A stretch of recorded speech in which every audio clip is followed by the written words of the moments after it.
না, আমি ভাবি আমি ঈশ্বর, আপনি ঈশ্বর, সবাই ঈশ্বর। তার মানে আপনি জানেন না, আমিও জানি না। আমি তো নিজেকে চিনি। চাইলে আপনি পারেন।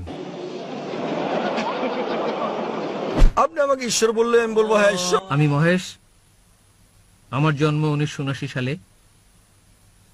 হয়তো মৃত্যু পর্যন্ত আমি এখানে থাকব, হয়তো 2030 কিংবা 40 যদি পৃথিবী থাকে। আমি কেবল জানতে চাই 1979 সালের আগে পর্যন্ত আমি কোথায় ছিলাম, মৃত্যুর পর আমি কোথায় থাকব।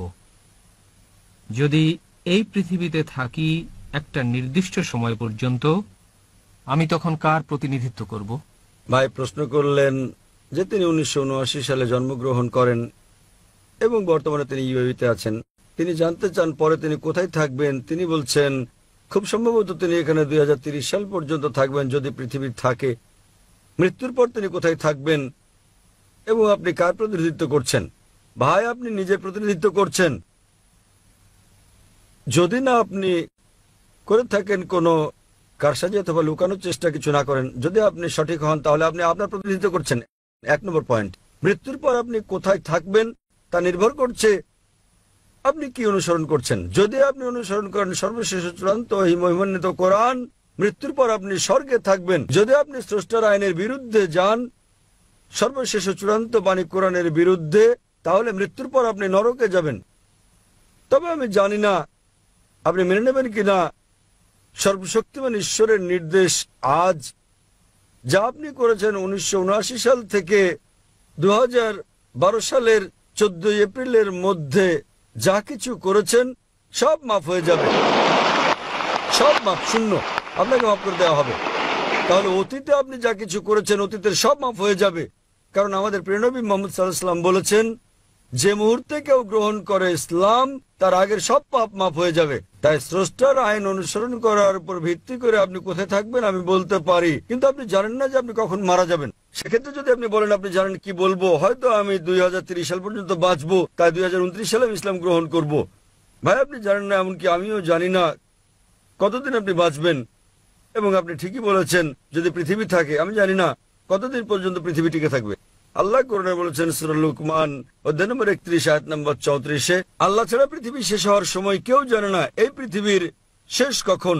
আমরা জানি না এটা কত বছর থাকবে, কত দশক থাকবে, আমরা জানি না। কতদিন আপনি বাঁচবেন, আমি বাঁচবো, আমি জানি না। সুতরাং উত্তম হচ্ছে যখনই আপনি সত্য জানতে পারলেন তখনই তা গ্রহণ করেন। অতীতের সব গুনাহ মাফ হয়ে যাবে। তারপর আপনি চেষ্টা করেন অনুশীলন অনুসরণের যতটা আপনি পারেন। তাহলে মৃত্যুর পর আপনি কোথায় থাকবেন তা আপনার উপরে নির্ভর করবে। আমি কেবল আপনাকে পথটা বলে দিতে পারি। আল্লাহ কোরআনে বলেছেন সূরা গাসিয়া অধ্যায় নম্বর 88 আয়াত নম্বর 21 ও 22, আল্লাহ বলেছেন তিনি নবীকে বলছেন তোমার দায়িত্ব বাণী পৌঁছে দেয়া, হেদায়েত দান করা আল্লাহ সুবহানাহু ওয়া তাআলার হাতে। তাই আমি আপনাকে জিজ্ঞেস করতে পারি ভাই, আপনার মৃত্যুর পর আপনি কি স্বর্গে যেতে চান না নরকে? সত্যি বলতে কি আমি জানি না। আপনি জানেন না? কারণ আমার কাছে স্বর্গ নরক সবকিছুই এখানে, এটা আমাদের উপর নির্ভর করে। হ্যাঁ, এটা অস্থায়ী। স্বর্গ নরক আপনি জানেন অস্থায়ী। যেমন আমি আগে বলেছি কোরআনে বলা হয়েছে সূরা মুলক অধ্যায় নম্বর 67 আয়াত নম্বর 2, আল্লাযী খালাকাল মাউতা ওয়াল হায়াতা, তিনি আল্লাহ যিনি সৃষ্টি করেছেন মৃত্যু ও জীবন যাতে তিনি পরীক্ষা করতে পারেন তোমাদের মধ্যে কর্মে কে উত্তম। এটা একটা পরীক্ষা। এই পৃথিবীতে মানুষ গড়ে 60-70 বছর বাঁচতে পারে, কেউ আবার মারা যায় 20 বছরে, কেউ 50 বছরে, কেউ বা বাঁচে 100 বছর, গড়ে হতে পারে 60-70 বছর। তাই এটা একটা অস্থায়ী জীবন, পরবর্তী জীবন অসীম। তাহলে আপনি বলছেন স্বর্গ নরক এখানেই, এবং তারপর যদি আপনি এই জীবনকে স্বর্গ বানাতে চেষ্টা করেন, বিলাসিতা করেন, জীবনকে উপভোগ করেন, মদপান করেন, তাহলে পরবর্তী জীবন হবে নরক। কারণ কোরআনে আল্লাহ বলেছেন সূরা হুদে যে যারা চাই ইহকাল, আল্লাহ তাদেরকে ইহকাল দেবেন কিন্তু পরকাল তাদেরকে দেবেন না। আর যারা পরকাল চায় আল্লাহ তাদেরকে পরকাল তো দেবেন, ইহকালও দেবেন।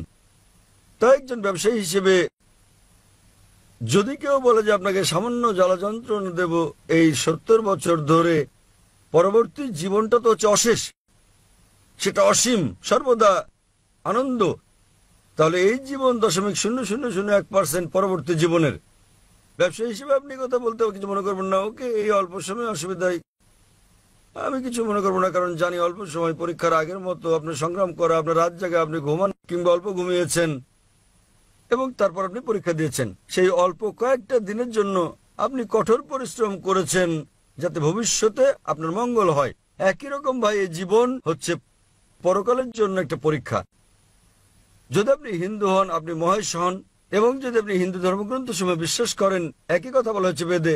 যদি আপনি ঋগ্বেদ পড়েন, বই নম্বর 10, অধ্যায় নম্বর 16, শ্লোক নম্বর 4 ও 5, এখানে বলা হচ্ছে পুনর্জন্ম সম্পর্কে। পুনর মানে পরের, জন্ম মানে জীবন, পরকাল সম্পর্কে একই কথা বলা হচ্ছে কোরআনে।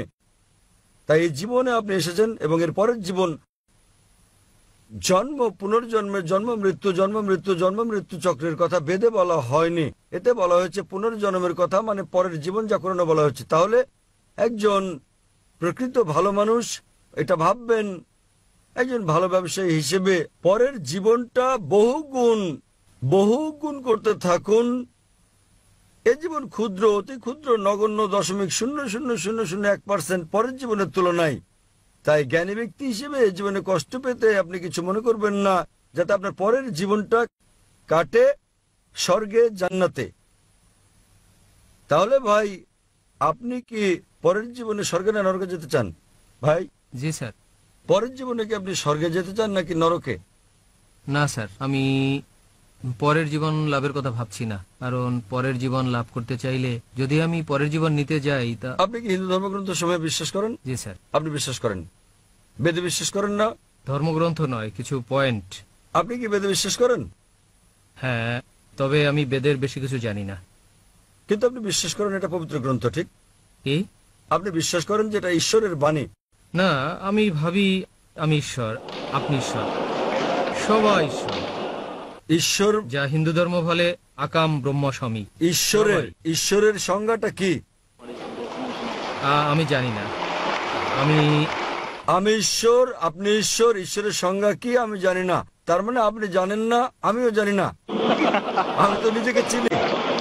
ওকে, আপনি বলছেন আপনি ঈশ্বর, আমি ঈশ্বর, আমরা সবাই ঈশ্বরের অংশ। আমি আপনাকে জিজ্ঞেস করছি ঈশ্বরের সংজ্ঞা কি, এবং আপনি বললেন আমি জানি না। আপনি কি বাংলায় কথা বলেন না অন্য কিছু? আমি বাংলায় বলি। তাহলে ঈশ্বরের সংজ্ঞাটা কি? আমি সংজ্ঞা দিতে পারি না, কেবল অনুভব করি। তো সংজ্ঞা না জেনেই বলছেন আপনি ঈশ্বর, আমি ঈশ্বর। কিন্তু আমি বুঝতে পারি স্যার, সেটা আমাদের কি? সবার মাঝে সর্বত্র ঈশ্বর আছেন। ঈশ্বরের সংজ্ঞা কি বলেন, তারপর আমি বলবো সর্বত্র ঈশ্বর আছেন কিনা এবং আপনি ঈশ্বর কি না। প্রথমে আমাকে ঈশ্বরের সংজ্ঞাটা তো দেন। যদি আপনার ঈশ্বরের সংজ্ঞায় ভুল হয়, আমি বলবো আমি সেই ঈশ্বরের কথা বলছি না। ঈশ্বরের সংজ্ঞাটা কি? আসলে আমি ভাষায় সংজ্ঞা দিতে জানি না স্যার। তো তার মানে আপনি বিশ্বাস করেন না, আমি সেই ঈশ্বরের কথা বলছি না যার কথা আপনি বলছেন। তাহলে আপনার আমাকে জিজ্ঞেস করা উচিত সংজ্ঞাটা কি, আমি বলে দিচ্ছি। জি স্যার, আপনি কি বলবেন? কি করা উচিত না জানলে তো আপনি কাউকে জিজ্ঞেস করেন, তাই না? জি স্যার। আপনি আমাকে জিজ্ঞেস করেন, আমি বলে দেবো।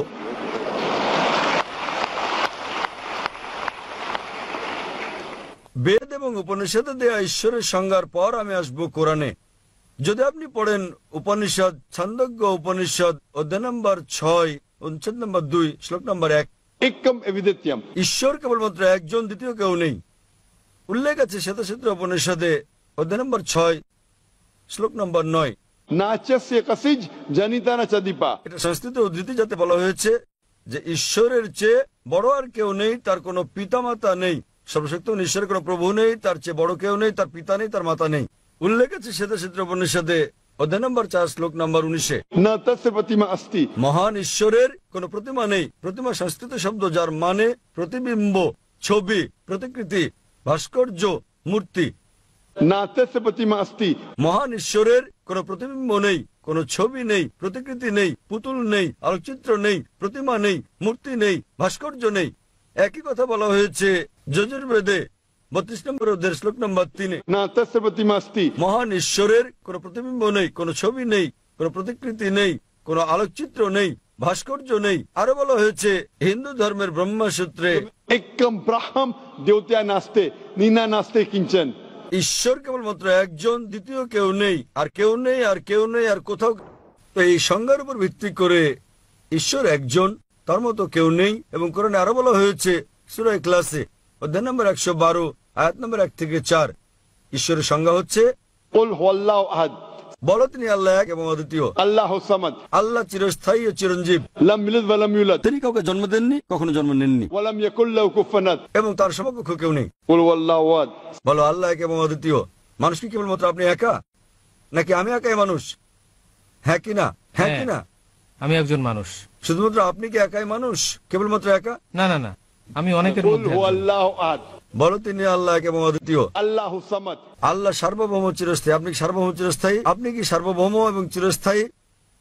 না, তো কিভাবে আপনি ঈশ্বর হতে পারেন? আমি চিরস্থায়ী নই, আমি কিভাবে ঈশ্বর হতে পারি? لم يلد ولم يولد তিনি কাউকে জন্ম দেননি, তাকে কেউ জন্ম দেয়নি। আপনাকে কি জন্ম দেওয়া হয়েছে? আপনি কি জন্ম নিয়েছেন? আপনি জন্মেছেন কি না? হ্যাঁ। তাহলে কি করে আপনি ঈশ্বর হবেন? এমনকি আমি জন্ম নিয়েছি, আমি কি করে ঈশ্বর হই? আপনার কি সন্তান আছে? আমি জন্ম দিয়েছি, আমার সন্তান আছে। আপনার সন্তান আছে? হ্যাঁ, কিভাবে আপনি ঈশ্বর হতে পারেন? ولم يكن له كفوا أحد তার সমকক্ষ কেউ নেই। আসলে তার মানে আপনার আমি যা ঈশ্বরের বলছি- সংজ্ঞা ভুলে যান। আপনি ঈশ্বর সম্পর্কে যা বলেছেন, আমি আমার দেয়া ঈশ্বরের সংজ্ঞা বলছি। ঈশ্বর সম্পর্কে আপনি যা বলেছেন তা এখন ভুলে যান। সেটা হতে পারে গড, হতে পারে ছোট হাতের জি। আমি ছোট হাতের জি দিয়ে গডের কথা বলছি না যা আপনি বলছেন। আমি বলছি বড় হাতের জি দিয়ে গড। তিনি কেবলমাত্র একজন, তিনি সর্বশক্তিমান, তিনি চিরঞ্জীব। তিনি কাউকে জন্ম দেননি, তাকে কেউ জন্ম দেয়নি, তার সমকক্ষ কেউ নেই। এই সংজ্ঞার উপর ভিত্তি করে আপনি নিজেকে ঈশ্বর বলতে পারেন কি? আমি কি নিজেকে ঈশ্বর বলতে পারি? চাইলে আপনি পারেন। আমি আপনাকে জিজ্ঞেস করছি, আপনি কি জন্মেছেন? বলছেন হ্যাঁ। যদি আপনি ইচ্ছে করেন আপনাকে উন্মাদ বলা হবে। না স্যার, আমি যা বলছি সেটা আপনার আমি দেয়া- ঈশ্বরের অংশ। আপনি বলছেন একমাত্র ঈশ্বর না, আমি অনুভব করি আমি এর অংশ, বৃহৎ ঈশ্বরের। আমরা সবাই তার অংশ। হতে পারে আমরা আলাদা হয়ে গেছি, যেমন সেটা পৃথিবী আপনার হয়ে- দেয়া ঈশ্বরের সংজ্ঞা, সেটা বেদের ঈশ্বরের সংজ্ঞা নয়। এটা ঈশ্বরের সংজ্ঞা নয় যেটা আছে কোরআনে। তাহলে আমি বলি এই ঈশ্বর এক ভিন্ন ঈশ্বর। আমি সেই ঈশ্বরের কথা বলছি না যেটা আপনি বিশ্বাস করেন। আমি সেই ঈশ্বরের কথা বলছি যাকে আমি বিশ্বাস করি। তিনি এক, তিনি সবকিছুর অংশ নন। আপনার ঈশ্বর আপাতত ভুলে যান, পাশে সরিয়ে রাখুন। ফাইন, যে ঈশ্বরের কথা আপনি বলছেন তাকে আপাতত সরিয়ে রাখুন। আমি আমার ঈশ্বরের সংজ্ঞার কথা বলছি। আপনি বুঝলেন? তিনি কেবলমাত্র একজন, তিনি সর্বশক্তিমান। আপনি কি সর্বশক্তিমান? আপনি কি সর্বশক্তিমান? না, সর্বশক্তিমান নই। তাহলে আপনি ঈশ্বর নন। আমি যার কথা বলছি, যে ঈশ্বরের কথা আপনি বলছেন সেটা বাদ দেন। ওকে, ঠিক আছে, আমি আমার ঈশ্বরের কথা বলছি। তাহলে লা ইলাহা, কোনো ঈশ্বর নেই, সব মিথ্যা দেবতারা ভুল, আপনি তাদের বাদ দেন। আমি সঠিক সংজ্ঞার কথা বলছি।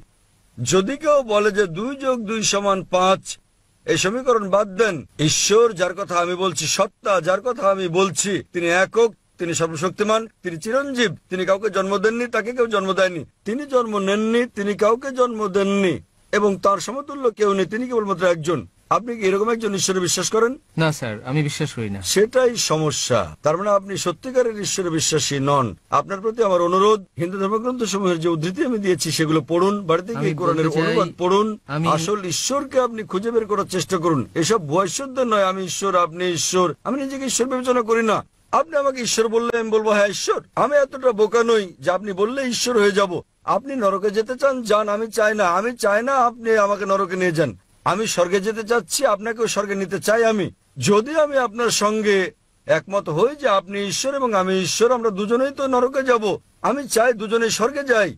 তাই আমি অনুরোধ করি আপনি আপনার ধর্মগ্রন্থ পড়ুন, বেদ, উপনিষদ, কোরআন পড়ুন, নিজেকে শিক্ষা দিন এবং আমার সঙ্গে যোগ দিন। আমরা দুজনেই স্বর্গে যাব ইনশাআল্লাহ। ধন্যবাদ, ধন্যবাদ।